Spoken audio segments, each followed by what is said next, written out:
어떤 분들은 오늘 예배를 3번 드릴 작정을 하고 오셨다는 그런 얘기를 들었어요. 여러분, 예배를 3번이나 반복한다는 게 주일 오전에 필요해, 가능해 이러실 수 있지만 이번에 저희가 나누고 있는 이 말씀 컨퍼런스의 중요한 한 주제가 반복을 통한 훈련입니다. 결국 우리의 내적 버릇이 반복이라고 하는 것을 통해서 형성된다.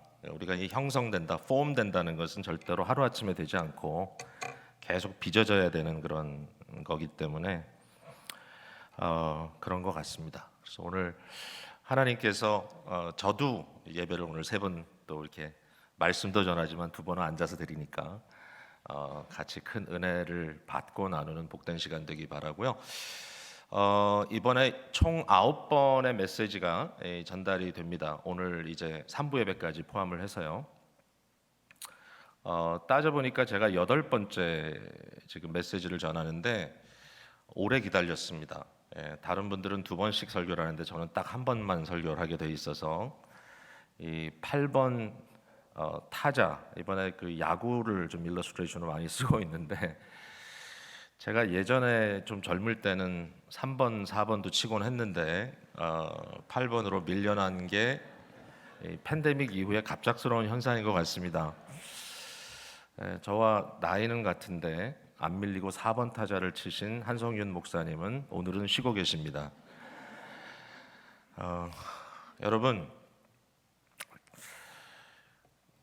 문제의식을 좀 갖고 우리가 고민하고 있어요. 자아라고 하는 개념이 너무 확대된 시대를 살고 있다라고 얘기합니다. 자기 사랑의 시대. 근데 자아라는 게 나쁘진 않거든요. 그러니까 나라는 존재가 전제되는 것이 사실은 인생의 굉장히 중요한 부분인데 나밖에 모르면 그건 심각한 문제가 되겠죠. 근데 이 자아가 문제의식이 되는, 문제가 되는 시대, 이 시대의 더 큰 문제는 뭐냐면 이 자아라는 개념이 어떤 존재적 의미에서의 자아 또는 어떤 도덕적 의미에서의 자아, 어떤 철학적인, 그러니까 이런 의미에서의 자아가 아니라 요즘의 자아의 개념은 심리학적인 개념이 너무 강해요. 그러니까 지금 내가 느끼고 있는 나, 이건 완전한 주관주의에 빠져 있는 건데 오늘날은 그런 경우에는 법도 건드리질 못해요. 특별히 이제 요즘은 이 성 정체성 문제가 굉장히 이제 교회 안에서도 대두가 되는 시대인데 성을 막 바꿔요. 근데 그게 하루아침에도 바뀌어져요. 왜냐하면 오늘 자고 일어났는데 나는 내 마음은 이런 것 같아. 어제는 내가 이거였는데 오늘은 이거야. 그러면 내가 지금 경험하고 있는 나의 심리적인 나의 느낌, 이것에 의해서 자기의 정체성이 그렇다고 생각합니다. 그러한 어떤 개인적인 그러한 라이트, 그죠? 한 사람의 인권, 그것이 그렇게 이해가 되는 시대를 우리가 살고 있기 때문에 굉장히 곤란합니다. 자기도 몰라요, 자기도. 자유라는 것이 사실 좋은 말인데 이게 이제 방종이 되죠. 결국은 뭐냐면 내가 하고 싶은 대로 내가 마음대로 내 식대로 하겠다. 그게 이제 확대된 자아의 심텀이고 사실은 신학적으로 너무 문제가 되는 아담 이후로 자율, 내 스스로 나의 법이 되겠다라는 것들이 결국 이제 심각한 오늘 이 시대의 문제를 계속해서 극대화시키고 엑셀러레이트된 오늘날 이 시대를 자아의 주권 시대다 이렇게 이제 얘기를 합니다. Sovereign self. 그것도 그냥 self가 아니라 psychological self. 우리가 다 그러한 심텀 속에서 오늘 살아갑니다. 예.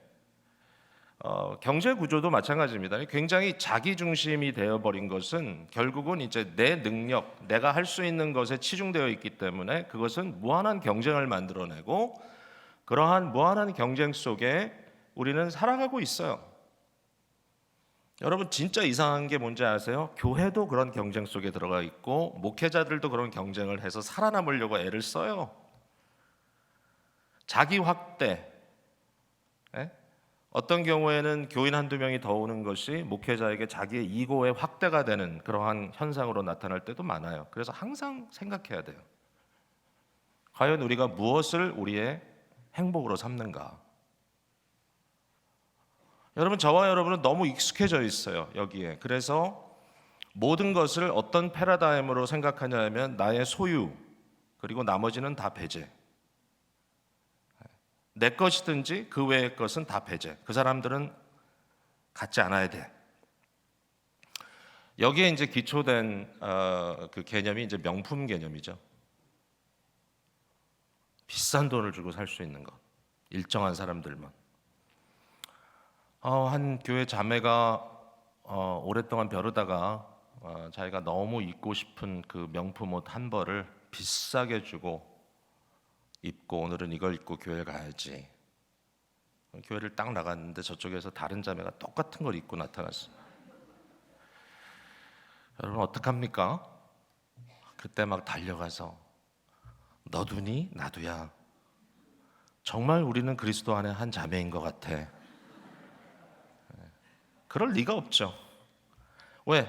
소유, 배제의 개념 속에 우리는 익숙해 있기 때문에 이 신앙 공동체라고 하는 것을 이루고 있음에도 불구하고 우리는 우리 것을 굉장히 중요하게 붙들고 싶어 합니다. 여기에 과연 우리가 어떻게 사랑 공동체를 빚어갈 것인가? 이제 이와 같은 문제의식을 갖고 있는 우리들에게 지금 사랑 공동체라고 하는 것이 던져지는 이유는 인간의 모든 경험을 초월하는, 그러니까 인간의 모든 경험을 앞서가는 선제적인 역사가 있다라는 거죠. 선제적인 역사는 곧 스스로 계시는 자이신 창조주 하나님의 역사인 겁니다.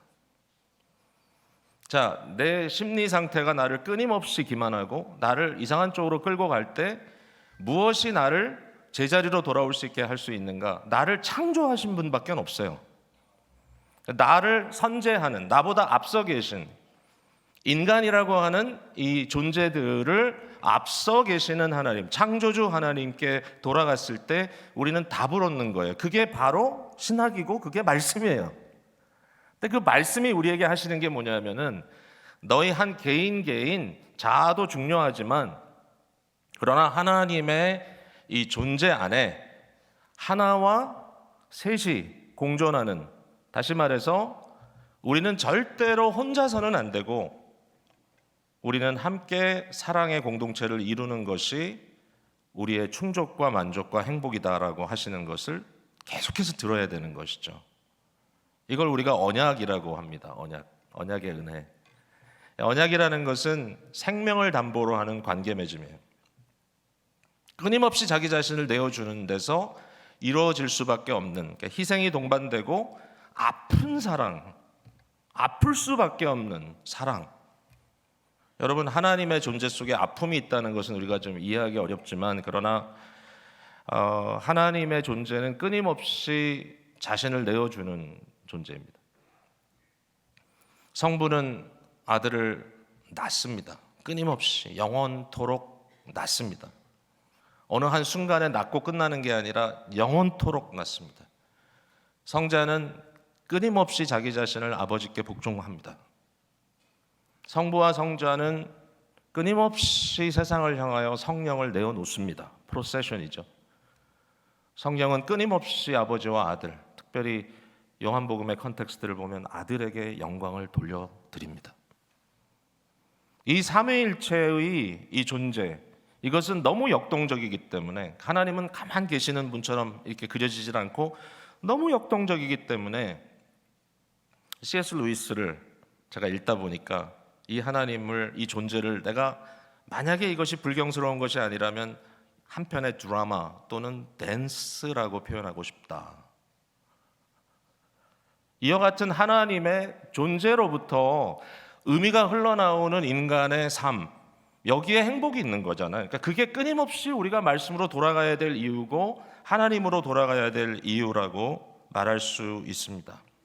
창조주 하나님은 끊임없이 언약의 주인이 되시고 언약을 유지해 주십니다. 그런데 인간은 끊임없이 언약의 파괴자로 존재하고 있다는 것을 고백할 수밖에 없어요. 자, 오늘 저와 여러분은 언약의 파괴자로 이 자리에 있습니까? 아니면 언약의 은혜 속에 들어와 있습니까? 자, 이 언약이라는 말이 되게 복잡한 말이 아닙니다. 사실은 모든 관계가 언약입니다. 아버지와 아들 관계도 사실은 들여다보면 자연스러운 것 같지만 거기에는 언약이 있고, 아내와 남편 간에 많이 강조하고 있지만 심지어는 교회 성도들 간에도 언약입니다. 저희 교회는 언약교인이라고 부릅니다. 내가 이 교회의 일원이 되겠습니다라는 말은 일종의 자기의 무언가를 내어놓는 헌신입니다. 이제는 더 이상 우리 자녀들이 나의 자녀가 아니라 언약 공동체의 자녀입니다라고 내어놓는 것이 유아 세례입니다. 이러한 언약적 맺음이 우리 속에 있을 때 이것이 얼마나 우리를 본질적으로 돌아가게 하는지, 굉장히 부자연스러운 이유는 우리가 타락했다는 증거입니다.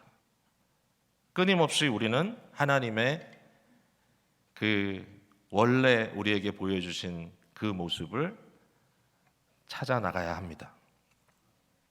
자, 오늘 본문 속에 진짜 가슴 아픈 얘기가 있어요. 정말 가슴 아픈 얘기예요.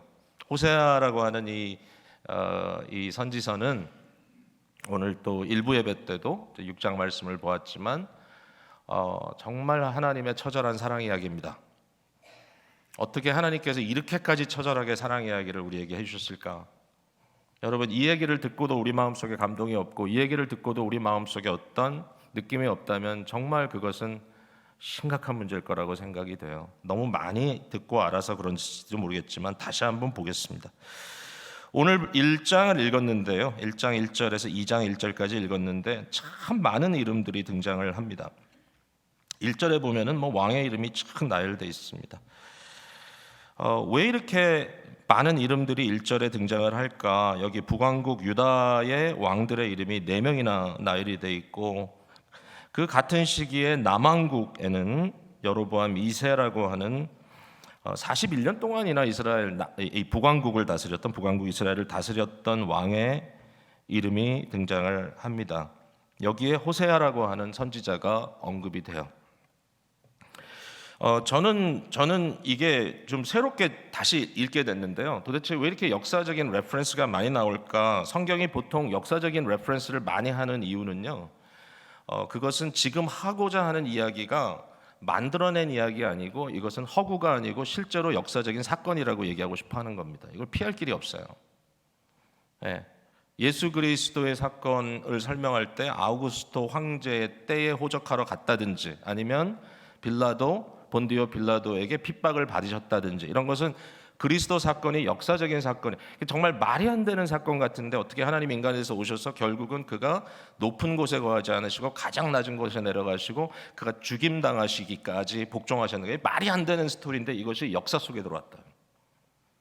호세아 사건은 황당한 가정사예요. 근데 이것이 만들어낸 얘기가 아니라 역사 속에 나타난 사건이다. 특별히 이제 북왕국을 향하여 여기에서 굉장히 하나님은 말씀하고자 합니다. 이스라엘을 향하여. 적어도 오늘 본문에는 이스라엘이라는 얘기가 많이 나오고 이후에는 유다 얘기도 많이 나옵니다만은 결국은 이 시대에 참 이 비참한 현실을 그려주고 있어요. 근데 되게 아이러니가 있습니다. 왜냐하면은 호세아가 이 북왕국 이스라엘의 경우에 굉장히 힘든 시기에 호세아가 이 예언을 한 게 아니에요.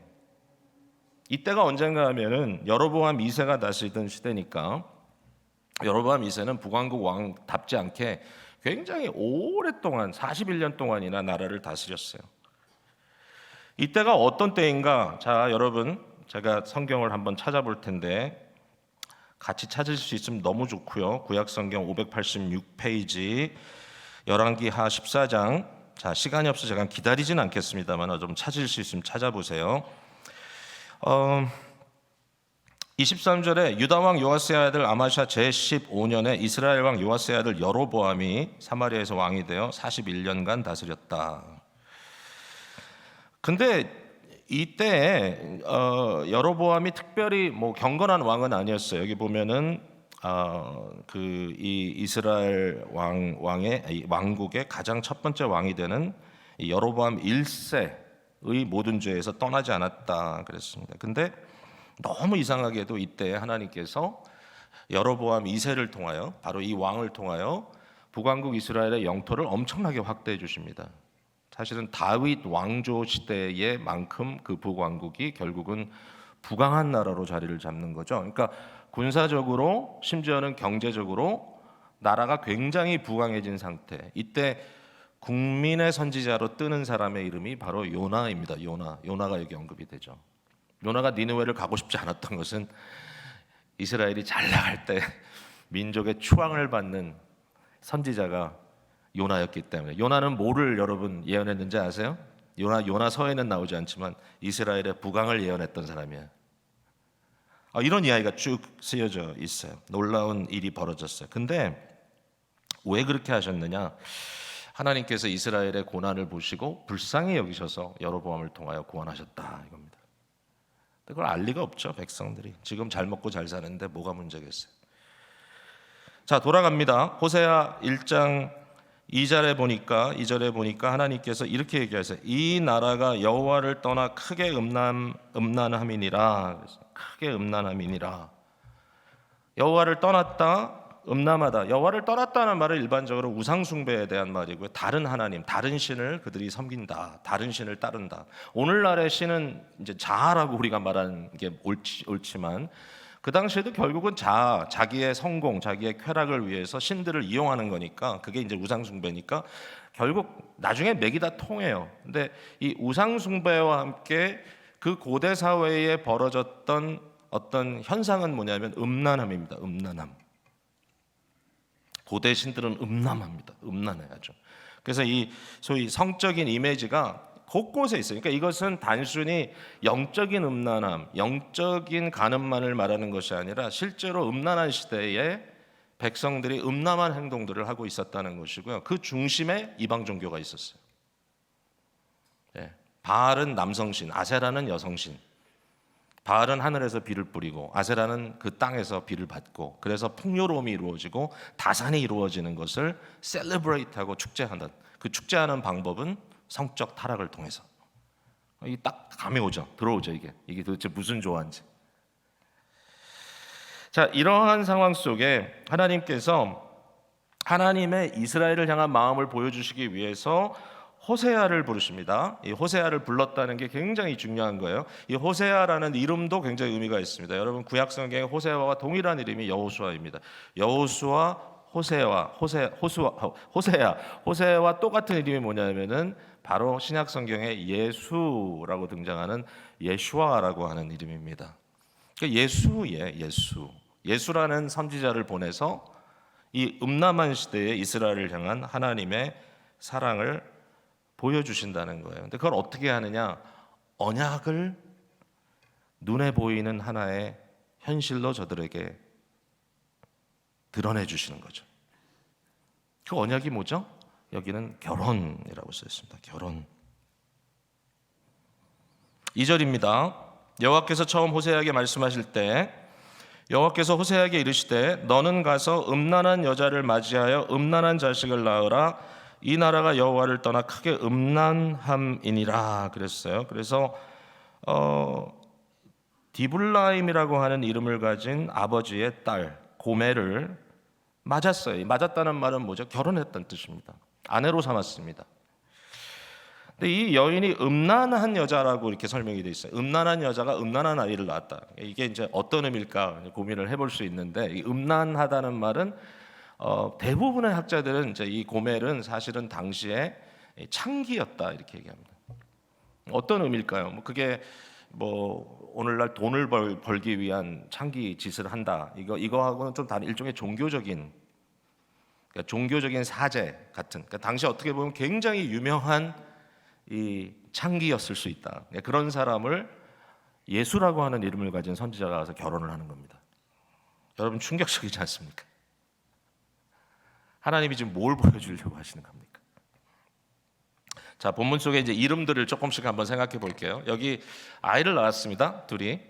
근데 제가 둘이 낳았다는 표현은 조금 과할지 모르겠습니다. 왜냐하면 여자가 혼자 나가서 애를 베고 왔을 가능성도 많아요. 그 이유가 뭐냐면 음란한 자녀라고 표현해 주었기 때문에. 그러니까 한 남자와 한 여자가 정상적인 경건한 어떤 결혼이라는 테두리 안에서 아이를 낳은 게 아니라 음란한 여인이 신실한 남편을 버리고 음란한 행동을 통해서 음란한 아이를 배웠다. 이렇게 인지하는 것이 도리어 더 맞을 것 같아요. 이 컨텍스트상. 근데 첫 번째 아들을 낳았는데 이 아들의 이름을 이스르엘이라고 불렀습니다. 이스르엘. 그러니까 우리말 성경에는 이스르엘, 이스라엘 이렇게 써놔가지고 굉장히 비슷하죠. 그래서 헷갈려요. 아, 이게 이스라엘을 이렇게 좀 비꼬아서 하시는 말씀인가? 근데 그게 아니고요. 여기 이스르엘 할 때 스는 사실 여러분이 발음을 약간 좀 제가 여러분 한번 발음해 보세요. 이스르엘 한번 해보세요. 예, Z에 가까워요. 사실 이 자음이 원래. 그러니까 우리말 성경을 제가 했다면 이스라엘이라고 번역했을 것 같아요. 그런데 이스라엘은 S예요. 스라엘. 그러니까 이스라엘은 이스라엘과는 다른 단어입니다. 근데 이 이스라엘이라고 하는 곳이 왜 여기 언급이 되냐면은 여기에 예후라는 사람이 나오죠. 4절에. 그러니까 예후는 누군가 하면은 여러분 이스라엘 그 북왕국 왕 중에 여러분 잘 아는 왕 몇 명 한번 머릿속에 떠올려 보세요. 한 명만 떠올려 보세요. 유명한 왕, 진짜 유명한 사람. 예? 아내의 이름은 이세벨. 예? 아합이죠, 아합 왕이 바로 오므리라고 하는 아버지 선대 왕의 이제 후손입니다. 이 북왕국 이스라엘에는 보통 이렇게 남왕국처럼 다윗의 후손들이 쭉 다스린 게 아니고요. 굉장히 처피합니다. 이렇게 한 사람 어떤 때는 잠시 다스렸다가 이제 암살되기도 하고.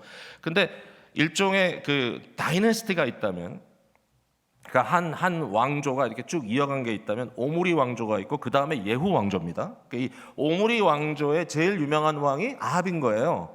근데 아합이라고 하는 사람의 역사 속에 정말 진짜 치욕스러운 역사. 그러니까 정말 그 사람을 평가할 때 이 사람이 진짜 치졸하구나라고 생각할 수 있는 이 아합이 한 1개 국의 왕임에도 불구하고 그가 정말 치졸하게 행동했던 것이 언제냐면은 나봇의 포도밭을 뺏은 일입니다.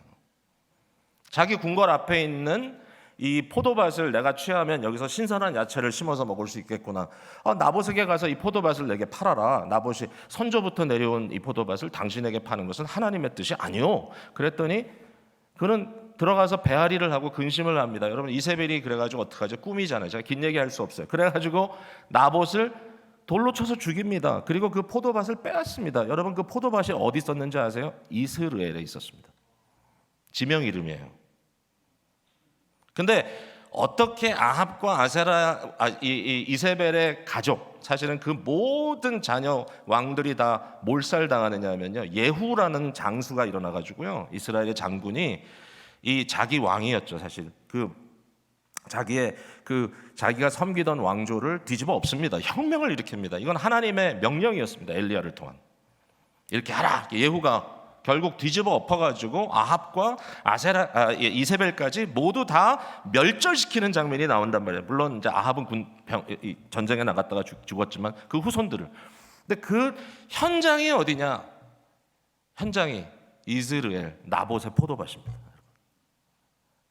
그러니까 나봇의 포도밭, 이스라엘이라는 뜻은 뭐냐면은 무고한 피가 흘려진 땅, 피밭입니다. 피밭. 그곳에서 그 피의 값이 해결되지 않으면 안 되는, 그러니까 그것은 다시 말해서 바로 타락한 세상을 극심하게 표현하는 거예요.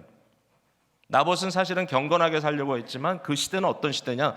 경건한 자가 탈취를 당하는 불행한 시대. 이게 지금 북왕국 이스라엘의 역사거든요. 문제는 뭔지 아세요? 오므리의 왕조가 끝난 다음에 예후의 왕조가 시작이 됐는데 그 예후의 왕조도 똑같은 상황에 빠진 거예요.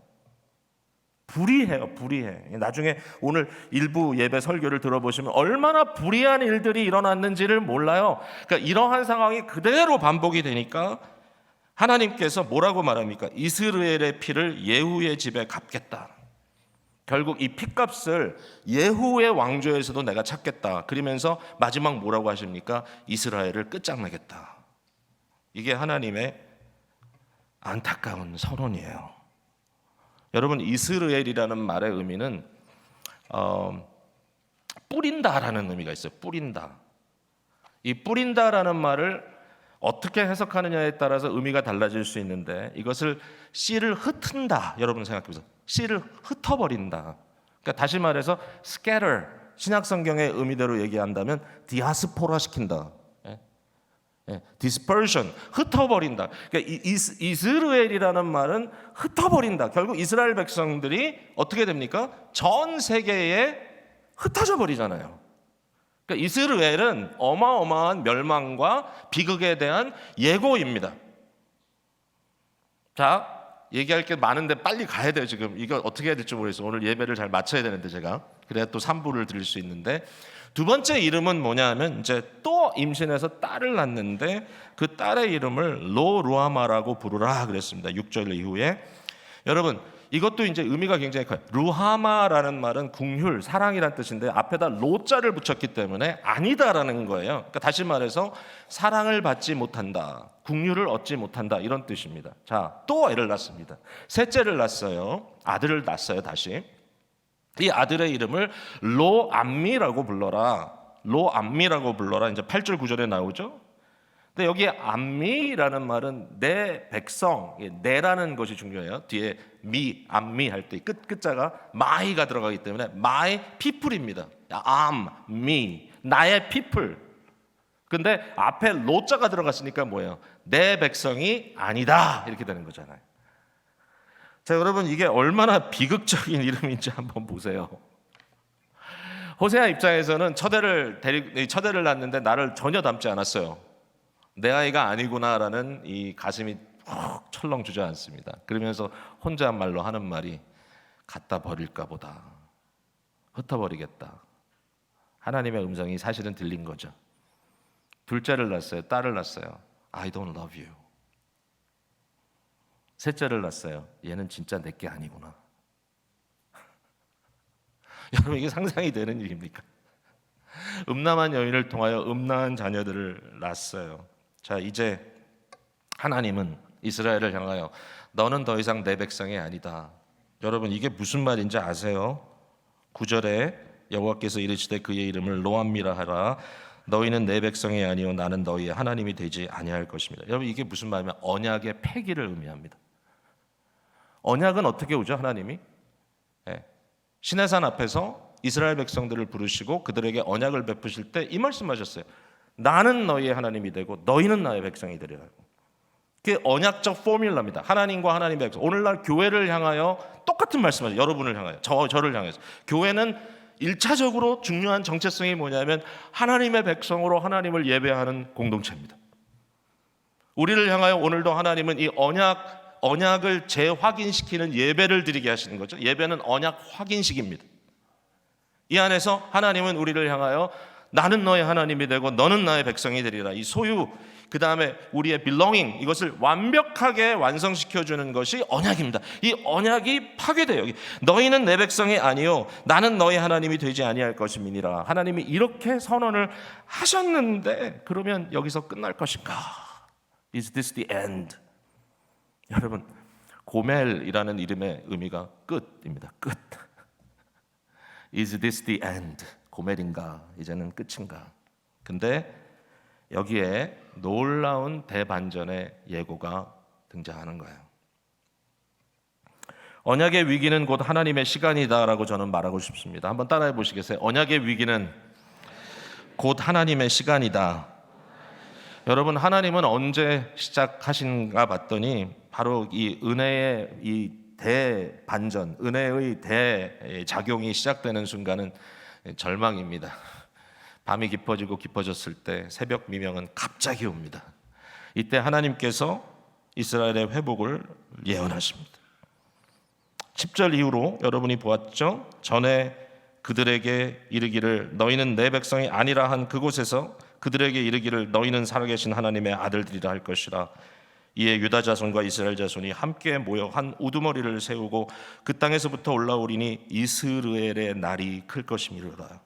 너희 형제에게는 로암미가 아니라 암미라 하고 너희 자매에게는 로루아마가 아니라 루아마라고 하라.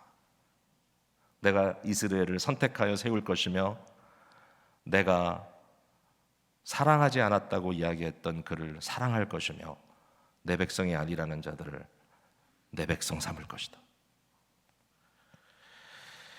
여러분, 이게 어떻게 가능합니까? 이게 가능한 이유는 뭐냐면요, 오늘 본문의 구조 속에 보았을 때 이게 가능한 유일한 이유는 이 음란한 세 자녀, 또 음란한 여인 고멜이, 끝장난 이 여인이 어떻게 가능하냐, 어떻게 언약의 재건이 가능하냐 하면은 저들이 호세아에게 속했기 때문이에요. 다른 방법이 없어요.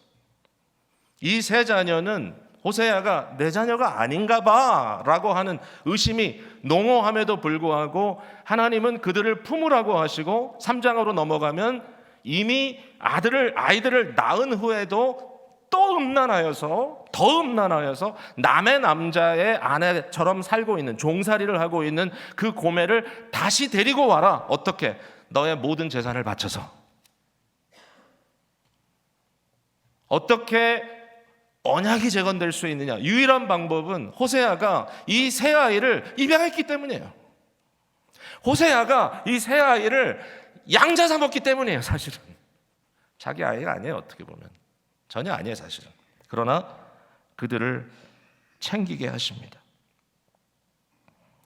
자, 여기에 우리는 이런 질문을 할 수 있습니다. 하나님, 이거 너무하신 것 아닙니까? 어떻게 호세아라고 하는 이 인간인데, 사람인데, 남자인데 어떻게 이러한 치욕적인 삶을 하나님께서 아무리 선지자라 할지라도 이렇게 살라고 하실까요?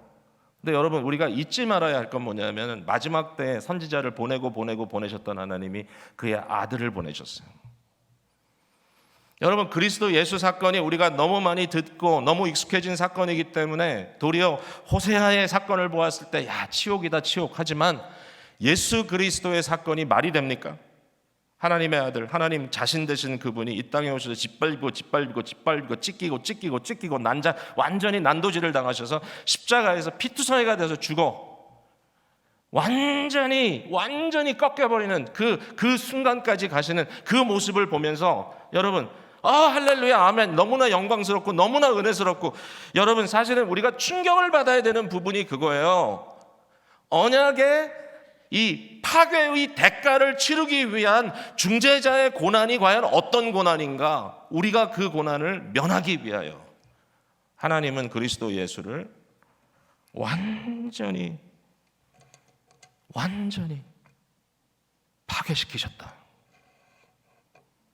여러분, 그게 언약을 재성립시키시기 위한 하나님의 놀라우신 구속의 사건입니다.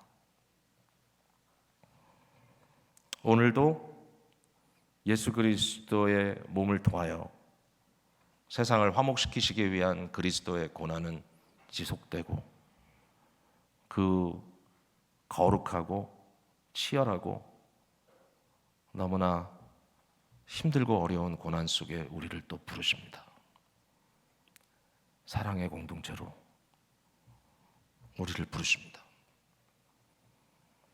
첫 호세아는 죽었습니다. 그가 아무리 중재자로서, 남편으로서, 아버지로서 대제사장적 사역을 감당하려 해도 그는 죽었습니다. 그러나 우리의 진정한 중보자 되신 그리스도 예수는 영원한 대제사장으로 우리를 위하여 끝까지 간구하십니다. 그는 우리를 신부라고 부르시고, 그는 우리를 나의 형제, 나의 자매라고 부르시면서 하나님의 자녀된 저와 여러분을 위하여, 교회를 위하여 그리스도는 절대로 포기하지 않으시고 새 언약의 영원하심을 끝까지 지켜나가실 것입니다. 이 말씀을 가장 멋지게 우리에게 해주는 장면이 베드로전서 2장인데요. 제가 한번 읽어볼게요. 9절과 10절 여러분 한번 들어보세요. 그러나 너희는 택하신 족속이요, 왕같은 제사장들이요, 거룩한 나라요, 그의 소유가는 백성이니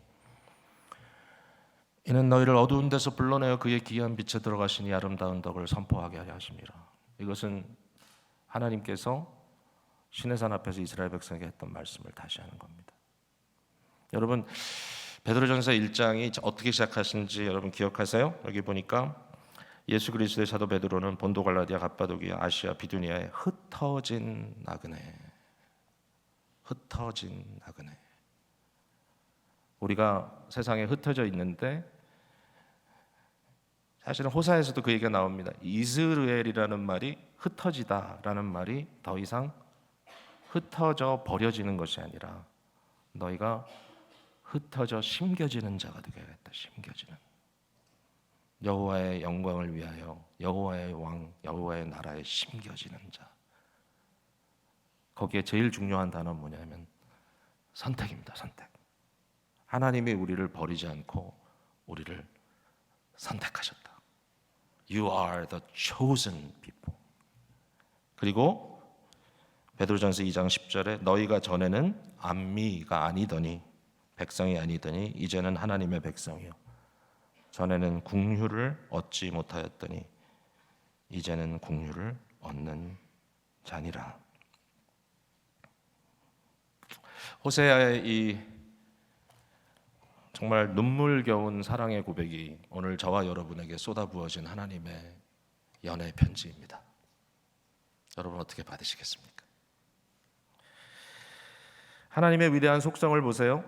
삼위일체 하나님의 영원한 춤, 그 영원한 춤으로 우리를 초대하시고 내가 네 안에 네가 내 안에 너희가 우리 안에 이 사랑 공동체 속에 들어와라. 여러분 어떻게 우리가 사랑의 동력을 회복하겠습니까?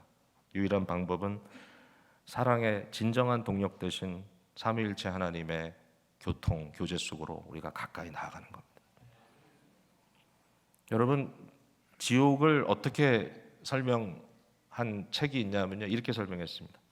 지옥은 끊임없는 자기 중심을 향한 여정이다. Endless, eternal journey towards self. 천국은 뭐냐? 자기를 떠나 하나님께 나아가는 영원한 여정이다. 근데 놀라운 건 뭐냐면 그 안에 진정한 나를 찾아요. 하나님은 그런 존재이기 때문에. 제가 사랑을 이야기하자면 사실은 좀 부끄러움이 많습니다. 어떻게 내가 과연 사랑하고 있나? 사랑을 하고 있는가? 하나님을 내가 뜨겁게 사랑하는가? 아마 어제도 QA 시간에 한 자매님이 어떻게 하면 하나님을 더 내가 사랑할 수 있을까? 정말 열심히 하시는 분이라고 제가 들었는데 어떻게 더 사랑할 수 있을까? 왜냐하면 그런 느낌이 아직은 부족하게 느껴지니까. 근데 그게 사랑이라고 또 얘기하셨어요. 그게 헌신이고. 근데 여러분 제가 최근에 몇 주 전에 저희 아버님을 좀 뵈러 가서 일주일 동안 너무 힘드신 상태에 계시거든요. 이제 사실 제가 아버님 연세가 100세입니다. 그러면 사람들이 다 놀라는데 오래 사시는 것이 기쁜 일만은 아닌 것 같아요. 죄송하게도 너무 힘드셔요. 그래서 제가 멀리 있기 때문에 자주는 못 가도 일주일 가서 이제 월요일부터 금요일 교회로 컴백할 때까지 매일 아침부터 밤까지 아버님 곁에서 지킵니다. 이 즈음에 제 마음속에 이런 생각이 들었어요. 과연 내 마음에 효도를 하는 마음이 있는가? 왜? 마음이 너무 밋밋해요. 저희 어머니가 1년 반 전에 돌아가셨어요. 1년 3개월 전에. 저희 어머니가 1년 3개월 전에 돌아가셨는데 그렇게 눈물이 안 날까? 마음에 왜 이렇게 격한 슬픔이 없을까? 내가 엄마를 사랑하지 않았나? 갑자기 이 말씀을 묵상하게 됐어요.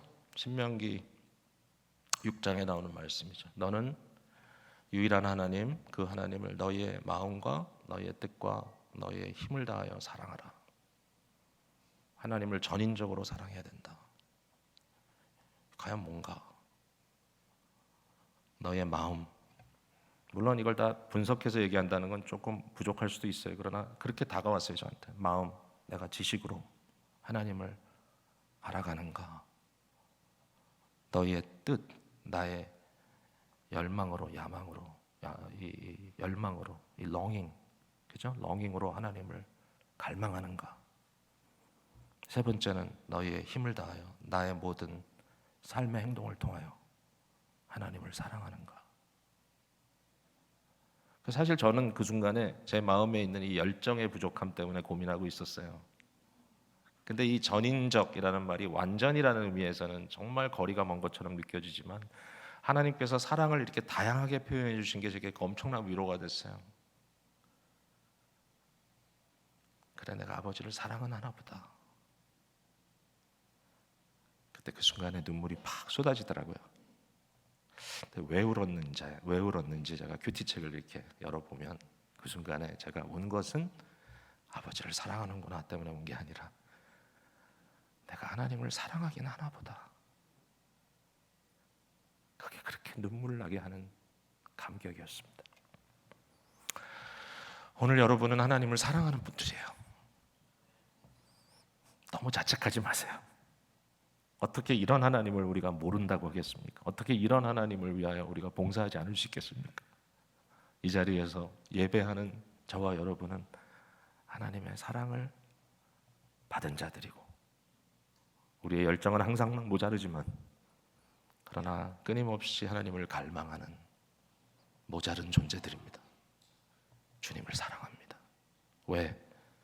주께서 저와 여러분의 이름을 바꿔주셨기 때문에. 말씀을 맺으면서 찬송 하나를 여러분께 좀 소개하고 싶어요. 시간이 많지 않지만 잠시만 제가 한번 여러분께 소개하겠습니다. 제가 참 좋아하는 우리 형제인데 사실은 대학교 후배예요. 우리 조준모 교수라고 한국 한동대학교에서 언어학 가르치는 교수인데 좋은 곡들을 많이 썼어요. 음악도 잘해서. 근데 그의 생각이라는 곡 여러분 혹시 아시나요? 그의 생각. 그의 생각을 쓰신 곡을 작사 작곡한 분인데 십자가에서라는 곡을 써주셨어요. 제가 한번 그냥 읊듯이 한번 불러볼게요. 제가 지금 목소리가 어떻게 나올지 모르겠는데 여러분이 가사가 있으니까 한번 조용히 따라서 부르셔도 좋겠습니다.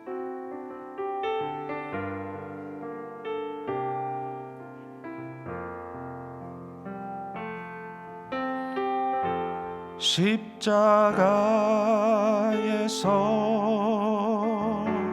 그는 내 이름 바꾸셨네.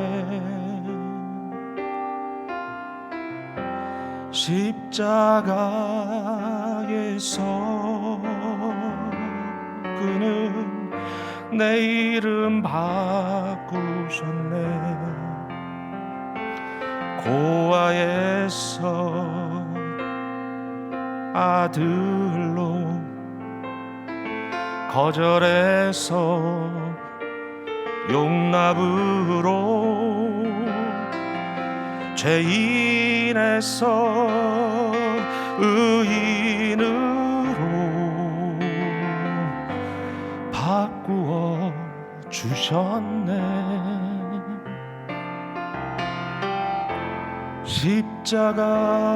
십자가에서 그는 내 이름 바꾸셨네.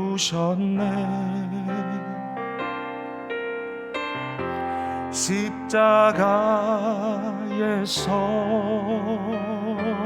그는 내 이름 바꾸셨네.